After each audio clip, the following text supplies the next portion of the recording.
Hi అండి, అందరికీ నమస్కారం. Welcome to my channel. ఈ వీడియోలో ఏపీ హోంమంత్రిని పదవి నుంచి వెంటనే తొలగించండి అని సుప్రీంకోర్టు పూర్తి వివరాలైతే ఈ వీడియోలో తెలుసుకుందాం. వీడియోని ఎక్కడే కానీ స్కిప్ చేయకుండా ఎండ్ వరకు చూడండి, అప్పుడే పూర్తి ఇన్ఫర్మేషన్ అర్థమవుతుంది.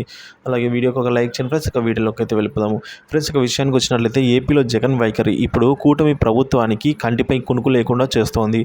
ఏపీలో రాష్ట్రపతి పాలన తీసుకొని రావాలి అంటూ సంచలన వ్యాఖ్యలు అయితే చేస్తూ ఉన్నారండి జగన్ గారు.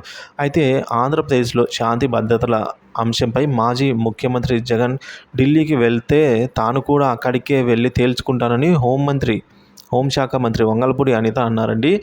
సో వైఎస్ వివేకానంద హత్యతో పాటుగా వైసీపీ పాలనలో ఏపీలో శాంతి భద్రతలు ఎలా ఉన్నాయి, ఇప్పుడు తమ పాలన రాష్ట్రం ఎలా ఉందో చర్చించేందుకు తాను కూడా వస్తానని అయితే అనిత సవాల్ విసిరారు.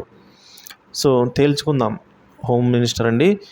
అసెంబ్లీకి వస్తే జగన్ చేసిన పనులు బయటపడతాయని అనిత విమర్శించారు. అసెంబ్లీలో ఈ నెల 24న శాంతి భద్రతలపై అయితే శ్వేతపత్రం పెట్టి ప్రభుత్వం చర్చ చేపట్టనుందని తెలిపారు. దమ్ముంటే అసెంబ్లీకి వచ్చి చర్చలో పాల్గొనాలని అన్నారు. ఢిల్లీకి వెళ్ళాలనుకుంటే అసెంబ్లీలో చర్చ తర్వాత కూడా వెళ్ళొచ్చు అని చెప్పారు.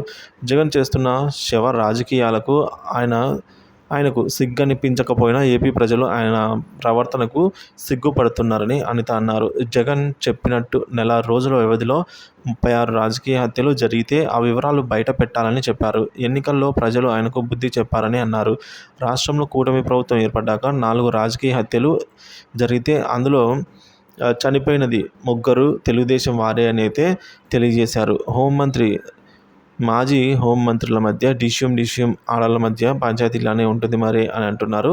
ఇక ఆంధ్రప్రదేశ్ హోంమంత్రి వంగల్పూడి అనితపై అయితే మాజీ హోంమంత్రి వనిత ఆగ్రహం వ్యక్తం చేశారండి. పశ్చిమ గోదావరి జిల్లాలో వనిత మాట్లాడుతూ అనిత చేస్తున్న వ్యాఖ్యలను హాస్యాస్పదంగా ఉన్నాయని తెలిపారు. తమ నాయకుడు వైఎస్ జగన్మోహన్ రెడ్డిపై లేనిపోని ఆరోపణలు చేస్తున్నారన్నారు. ఆంధ్రప్రదేశ్ రాజకీయ దాడులు జరుగుతుంటే రాష్ట్రంలో హోంమంత్రి ఎందుకు స్పందించడం లేదని నిలదీశారు. అనిత కూడా ఎమ్మెల్యేగా గెలిచి మంత్రి అయ్యారని చెప్పారు.